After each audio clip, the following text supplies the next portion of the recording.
With the upcoming release of StarFox Zero, I thought it would be a good time to talk about StarFox Assault, a game that a lot of people feel has some major issues. But before I talk about the game, I feel I should properly introduce this series. In this series, I will be taking a look at a game that people typically talk about negatively or overly positively. The idea behind this series is that I will present my opinion of a game, an unpopular opinion, if you will. While I'd love to take a look at some negative reviews for this game, I can't. Most of the negative reviews are from websites that shut down, so instead I will address some concerns that I commonly see around the internet. The controls are sloppy. This complaint makes sense if you've played or seen some segments of the game.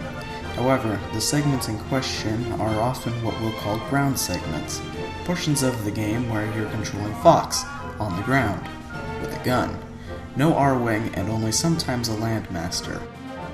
The ground segments take getting used to, but you're presented with a fairly easy ground segment pretty early on.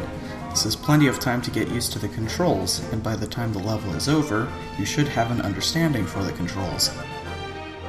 This complaint should not be directed towards StarFox Assault. It should be directed at almost every console-based shooter. The shooter genre, be it first-person or third-person, handles very well on PC. The shooter genre has always been a tad bit awkward on consoles. The difference between this game and many other shooters is that this game gives you time to adapt. The areas are boring. You start out the game in outer space, which has always been depicted as a black void with stars and sometimes meteors. This game is no different. There are other ships that you and your team are fighting, and that's about as exciting as you're gonna get with outer space. After this section, you're thrust into a gorgeous jungle setting, with some industrialization in the middle. The jungle section is more aimed at dodging oncoming obstacles than it is shooting them. Then, as you get to the industrialized section, you're presented with a large amount of enemies, though they won't do much harm to you. The next stage is your first ground segment. This part takes place in a similar setting as the industrialized section of the last level. The lack of color in this section makes it easy to depict enemies, but there is also enough color to find landmarks. During this level, you're tasked with killing robot bugs, while also helping to keep your friends alive, though the punishment for letting your friends retreat is much less intense than it's ever been before. The story is bad. Let's take a look at StarFox for the Super Nintendo.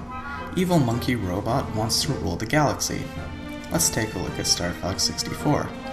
Evil Monkey Robot wants to rule the galaxy. Let's take a look at StarFox Adventures, another game that people don't enjoy. Evil Lizard Man wants to rule the galaxy.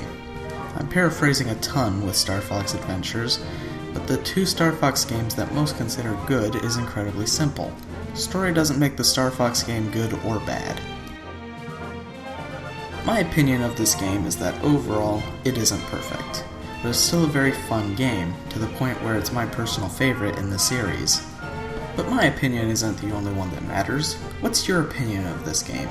And also, what are some unpopular opinions you have?